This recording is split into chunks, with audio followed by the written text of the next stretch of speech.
E que não fez a lição de casa, né? Veja, nessa hora a gente tem que olhar para a população e, obviamente, que alguma coisa precisa ser feita para reforçar a segurança lá. Afinal de contas, ficou claro que o governo petista da Fátima Bezerra não dá conta. Ela foi reeleita, esse não é um problema que surgiu agora, é um problema que já vinha de outros tempos. Aí as notícias estão dizendo aí que o que os traficantes, os grandes criminosos que estão por trás desses ataques estão exigindo, porque é uma espécie de um sequestro, né? Eu sequestro a sua paz mediante um resgate, né? Resgate sua paz mediante cumprimento de algumas exigências. Parece, pelo menos do que foi divulgado, eu imagino que o próprio governo do Rio Grande do Norte tenha interceptado conversas, enfim, de alguma forma recebido informações, talvez em caráter anônimo, com certeza o Marco e o Serrão vão ter mais informações para acrescentar aí, mas do que foi pedido para nós não ficarmos atormentando a população do Rio Grande do Norte. E aqui a gente está falando de policial que já foi morto, a gente está falando de comerciante que teve seus bens incendiados, ônibus escolar incendiado em pátio de prefeitura do interior. São várias ações coordenadas, inclusive por cidades pequenas, para realmente manter a população como refém, apavorada e apoiando qualquer ato, qualquer iniciativa do governo do estado para atender. Afinal de contas, queremos resgatar nossa paz. As exigências: queremos volta de visita íntima, queremos voltar a ter televisão em quarto de presídio, só que são criminosos que não deveriam ter direito a privilégios, e especificamente no Rio Grande do Norte, eles tiveram esses privilégios impedidos de continuar, eles perderam o direito a esses privilégios e algumas outras coisas que eles estão exigindo, porque já tinham promovido anos atrás ataques desse tipo. Então é um governo estadual refém de bandidos, mas vamos lembrar agora um olhar mais macro. É um governo petista e o petismo, assim como o esquerdismo, mas o petismo muito em particular, é adepto da bandidolatria. É adepto do menos polícia e mais livros, menos armas e mais livros, né? Enfim, todos esses discursinhos bonitinhos para enganar a plateia distraída, para enganar quem não acompanha a política, para quem não entende nada de segurança pública e dizer que bandido perigoso, sequestrador, estuprador, pedófilo, crime organizado, narcotraficante internacional, traficante de armas, a gente resolve tudo isso com diálogo e com livros. Não é assim, né? Com relação a esses privilégios que a Cris citou, eu vou jogar para o Marco, então, comentar o que faz sentido, de fato, com relação ao que diz o Código de Processo Penal, o Código Penal e a própria Constituição. Marco? Olha, Rosana, a gente tem um parâmetro legislativo, um parâmetro legal aqui no Brasil, que infelizmente concede uma série de privilégios à população carcerária. Então, muito se fala, ano passado a gente comentou bastante sobre as saidinhas, e isso está parado no Senado, né? As saidinhas, por exemplo, estão travadas no Senado Federal. Outra coisa, o regime de cumprimento da pena, você tem uma série de privilégios, a gente discute muito isso, assassino, homicida, traficante. Você tem situações em que essas pessoas, por exemplo, elas têm ainda a possibilidade de auferir benefícios dentro daquele escopo de bom comportamento e, enfim, isso daí acaba reduzindo o cumprimento das penas.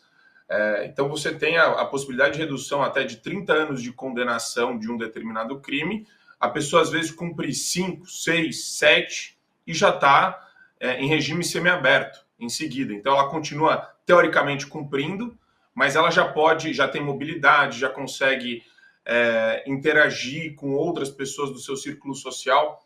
Então tudo isso para falar o quê? Infelizmente o Brasil tem arraigado na sua cultura essas premissas Foucaultianas, humanistoides de 10ª categoria, que tratam, como disse a Cris muito bem, o bandido como vítima de um sistema opressor, um sistema social opressor.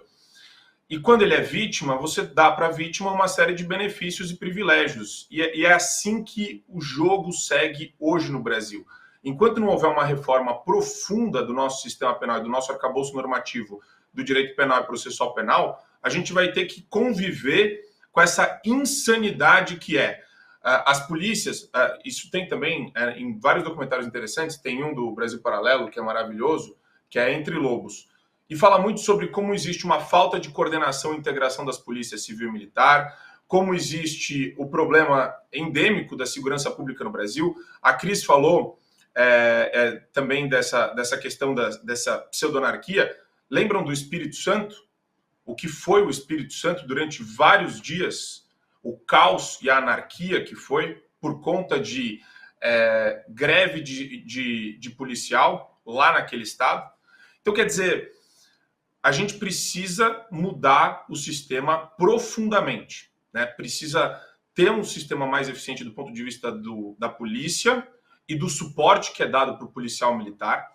O policial militar, o policial civil, muitas vezes se vê numa situação onde ele tem que lidar com uma ocorrência e ele acaba sendo o investigado ou processado, o bandido já saiu faz tempo da cadeia e o policial está respondendo processo administrativo disciplinar, de novo, né? Tendo que custear advogado e por aí vai. E penalizar, focar na punição. O principal fundamento da pena no Brasil é a punição e não a reintegração, ressocialização do presidiário.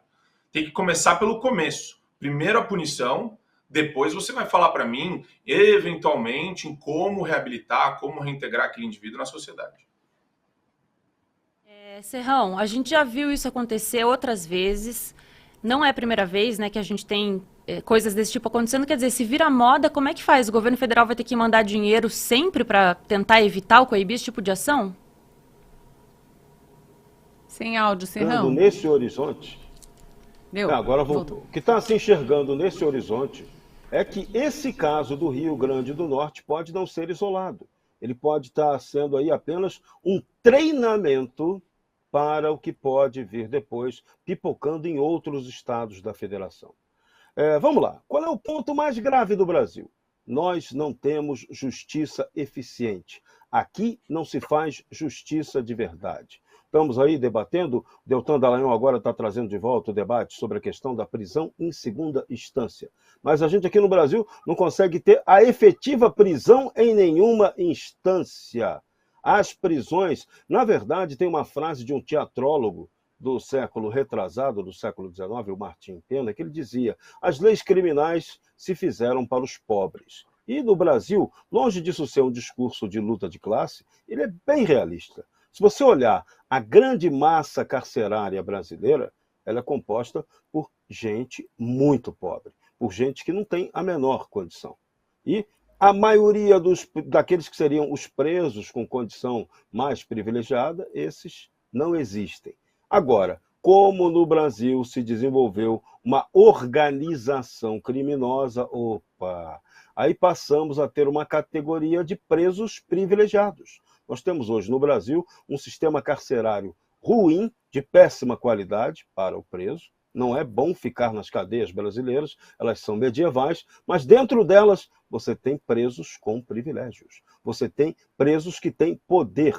E são esses presos que têm poder que estão desafiando o aparato estatal e a cidadania. Esse grupo lá do Rio Grande do Norte tem várias facções criminosas envolvidas, tem os nomes delas aí, elas fazem sua propaganda. Eles soltaram um vídeo no final de semana com 3 rapazes lá da organização, 2 descalços e um assim vestido como se fosse um grande combatente, um grande guerrilheiro, né? Com armas que você não encontra em lugar nenhum, nem na mão da nossa polícia. E eles fazendo ali, como a Cristina lembrou, 11 reivindicações, várias reivindicações. A questão absurda é que o nosso sistema carcerário ele é muito ruim. Então ele oprime realmente a maior parte da massa carcerária. Isso é um ponto inegável, que você não pode negar. O certo é que você tivesse o preso tratado dignamente. A gente tem que exigir que isso aconteça, mas que ele cumpra efetivamente a sua pena e que, junto com isso, também se façam ações que permitam a recuperação desse sujeito e depois a sua posterior reintegração à sociedade. Aqui no Brasil, o discursinho político, sobretudo da esquerda revolucionária, que é apoiada por essa massa carcerária, prega exatamente o contrário. Eles querem começar pela suposta ressocialização, o que é absolutamente falso. Então, primeiro, temos que dar dignidade a quem está preso, mas primeiro garantir que fique preso quem tem que estar preso. E no Brasil, a maioria das pessoas, daqueles que cometeram crimes, não ficam na cadeia. Quem tiver a capacidade de pagar um grande escritório de advocacia, uma bela assessoria jurídica, dificilmente fica preso. E isso vale para o preso classe média mais alta e também para aqueles de facção criminosa que se organizaram. E hoje nós temos uma organização, temos uma infiltração dessas organizações criminosas diretamente na máquina estatal, e aí isso forma o caos brasileiro. E aí temos eventos lamentáveis como esse do Rio Grande do Norte, que eu repito, tendem a se repetir no Brasil.